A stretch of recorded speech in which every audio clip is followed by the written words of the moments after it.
நமச்சிவாய வாழ்க. அவனொருவராலே அவன்பால் வணங்கி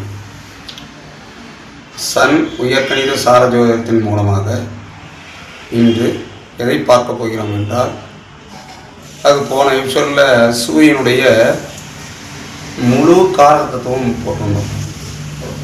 அது சூரியன் அப்படின்னா அதனுடைய முழு காரகத்துவம் போட்டிருந்தோம். இப்போது சூரியனுடைய பாவக்காரகங்கள், அதாவது சூரியன் 1ஆம் பாவத்தில் இருந்தால் என்ன மாதிரி பலனை தரும், 2ஆம் பாவத்தில் இருந்தால் என்ன மாதிரி பலனை தரும் அப்படிங்கிற விதத்தில் இப்போ நம்ம சொல்லிட்டு வரோம். அப்படி பார்க்கும்போது அது கேபி முறையில் சொல்கிறோம். அதாவது சூரியன் 1ஆம் பாவ உப நட்சத்திர அதிபதியாக இருக்கும் பொழுது எந்த மாதிரி பலன்களை தரும் அப்படிங்கிறத இப்போ நம்ம பார்க்கலாம். அதாவது சூரியன் அப்படின்னாவே தலைமை பொறுப்புன்னு எல்லாத்துக்குமே தெரியும்.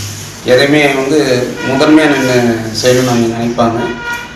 அவங்க சொல்கிறதுக்கு கட்டுப்பட்டு இருக்கக்கூடிய நபர்களை மட்டும்தான் அவங்க பக்கத்துலேயே வச்சுக்குவாங்க. அப்புறம் அவங்க சொல்கிறத கேட்கக்கூடிய நபர்கள் அப்படி எடுத்துக்கலாம். ரெண்டாவது தோற்றம் அப்படின்னு எடுத்துக்கிட்டிங்கன்னா கம்பீரமான தோற்றம். கம்பீரமான தோற்றம் அப்படின்னா அவங்க எப்பொழுதுமே அவங்க வசதி இருக்குது இல்லை அப்படின்னாலும் ஒரு கம்பீரமாக இருக்கணுங்கிறத அவங்க மனசில் உறுதிப்படுத்திக்குவாங்க. அப்புறம் அதுக்கடுத்தது எங்கே போனாலும் ஒரு கௌரவம், சுய கௌரவம்னு போயிடும் அவங்களுக்குன்னு தனியாக. அப்போ ஒரு முறையே நம்ம கூப்பிட்றோம் அப்படின்னா ஒரு தடவை கூப்பிட்டா வந்துடுவாங்க. ஆனால் இந்த சூரியன் 1ஆம் பாவ தொடர்பு பெற்றவங்க மட்டும் என்னென்னு பார்த்தீங்கன்னா ஒரு தடவைக்கு 4 தடவை கூப்பிடணும். அப்புறம் அப்பப்போ அவங்கள கொஞ்சம் கௌரவப்படுத்துகிற மாதிரி இருந்தால் தான் அந்த இடத்துல அவங்க இருப்பாங்க.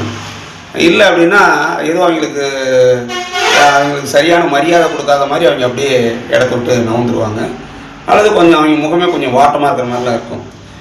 அப்புறம் நமது உடம்புல சூரியன் எதுக்கு காரகம் அப்படின்னு பார்த்தீங்கன்னா 1ஆம் பாவ தொடர்பாக இருக்கும் பொழுது கண்ணில் உள்ள வெளிச்சங்கள், வலது கண் அப்படின்னு கூட சொல்லலாம். அப்புறம் ரெண்டாவது உடலில் உள்ள எலும்பு அப்படின்னு சொல்கிறோம். இந்த மாதிரிலாம் சூரியனுடைய 1ஆம் பாவ தொடர்பு வந்துக்கிட்டே இருக்கும். இன்னும் சொல்லப்போனால் சுய கௌரவம் அப்படின்னு பேருங்க. கௌரவம் என்பது வேறு, சுய கௌரவம் என்பது வேறு. சுய கௌரவம் அப்படின்னு எடுத்துக்கிட்டிங்களா, அதை ஏற்கனவே நான் முன்ன சொன்ன மாதிரி அவங்களுக்கு முதன்மையான மரியாதை தரணும், எதையுமே அவங்க முதன்மையாக வச்சுக்கணும், அவங்களை அடிக்கடி கௌரவப்படுத்திக்கிட்டே இருக்கணும். இதெல்லாம் அவங்களுடைய 1ஆம் பாவம் உபநட்சத்திரபதியாக இருக்கும் பொழுது, அதாவது 1ஆம் பாவ உபநட்சத்திரபதியாக இருக்கும் பொழுது இந்த மாதிரி பலன்களை அவங்க எடுத்துக்குவாங்க அப்படின்னு எடுத்துக்கலாம். அப்புறம் அதிகத்தன்மையாக தலைமை தாங்கக்கூடிய பொறுப்பு அவங்ககிட்ட விட்டால் ரொம்ப ஜாலியாக இருப்பாங்க. நீங்கள் தாங்க முன்ன நின்று பார்த்துக்கணும், நீங்கள் இருந்தால் தான் இதெல்லாம் நடக்கும், உங்களால் தான் இதெல்லாம் முடியும் அப்படின்னு அடுத்தவங்களாண்ட ஒரு கௌரவப்படுத்தி பேசணும்னு வச்சுங்களேன். அவங்களுக்கு அப்படியே ஆனந்தமாக இருக்கும். அதாவது அவங்களுக்கு சாப்பாடு போடாட்டினா கூட அதை பற்றி பெருசாக நினச்சிக்க மாட்டாங்க. நீங்கள் முன்னணி நடத்தினா தாங்க எல்லாமே சரியாக இருக்கும், எங்களுக்கு அவ்வளோவா தெரியாது, மற்றவங்களாம் சொதைப்படுவாங்க. நீங்கள் அதாவது அவங்களை உயர்த்தி நீங்கள் தான் நின்று பார்க்கணும்னு முடிவு பண்ணி சொல்லிட்டோம்னா அவங்க தன்னை மறந்து, அதாவது அவங்களுடைய இதை கூட மறந்துட்டு எல்லாம் முன்னெடுத்து அவங்களுடைய பொறுப்பாக பார்த்துக்குவாங்க அப்படின்னு அர்த்தம். அது சூரியன் 1ஆம் பாவ உபநட்சத்திராதிபதியாக இருக்கும் பொழுது கிரக குறிகாட்டிகள் அப்படின்னு வச்சுக்கலாம்.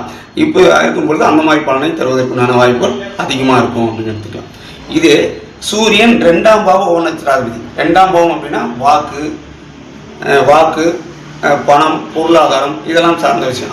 அரசு பணம் இதெல்லாம் சார்ந்த விஷயமா 2ஆம் பாவ குறிகாட்டியாக வரும். அப்படி வரும்பொழுது இதே 2ஆம் பாவ குறிகாட்டியாக இருக்குன்னு வச்சுங்களேன், பொய் சொன்னால் அவங்களுக்கு பிடிக்கவே பிடிக்காது. அவங்களும் வாக்குறுதியை காப்பாற்றணும்னு நினைப்பாங்க. அதாவது நான் இப்போ சொல்லக்கூடிய விஷயம், சூரியன் 2ஆம் பாவ உபநட்சத்திராதிபதியாக இருக்கும் பொழுது அந்த மாதிரி இருக்கக்கூடிய ஜாதகங்கள் எல்லாமே பெரும்பாலும் பொய் சொன்னால் அவங்களுக்கு பிடிக்காது. அவங்களும் உண்மையாக இருக்கும்னு நினைப்பாங்க, அதை கொடுத்த வாக்குறுதியை காப்பாற்றணும்னு நினைப்பாங்க. ஆப்போசிட் எதிர்ப்பாளரும் சரியாக இருக்கும்னு நினைப்பாங்க. கொஞ்சம் பொய் சொன்னால் கூட அதாவது தப்பே செஞ்சுட்டு தப்பு நடந்து போச்சுன்னு சொன்னால் அதை ஒத்துக்குவாங்க. ஆனால் அந்த தப்பை மறைக்கிறதுக்கு நம்ம ஏதாவது செய்யும் பொழுது மிகவும் கடுமையான கோபம் வரும். அதாவது வாக்குஸ்தானத்தில் சூரியன் இருக்கும்பொழுது மிகவும் கடுமையான கோபங்கள் வரும். அப்புறம் பார்த்திங்கன்னா வருமானம் அப்படின்னு பார்க்கக்குள்ள அரசு துறையை சார்ந்த வருமானம் ஏதாவது வருவதற்கு வாய்ப்புகள் இருக்கலாம். இப்போ ஒரு சில பார்த்திங்கன்னா கமிஷன் ஏஜென்ட் மாதிரி எடுக்கிறாங்க, அது படித்து அரசாங்க வேலைக்கு போகிறாங்க. படித்து அரசாங்க வேலைக்கு போகிறது அது வேறு பாவம். இருந்தாலும் அரசாங்க பணத்தை சாப்பிடக்கூடிய ஒரு வாய்ப்பு. சாப்பிடுதுன்னா உடனே பொய்யா அப்படி தப்பாக எடுக்கக்கூடாதுங்க.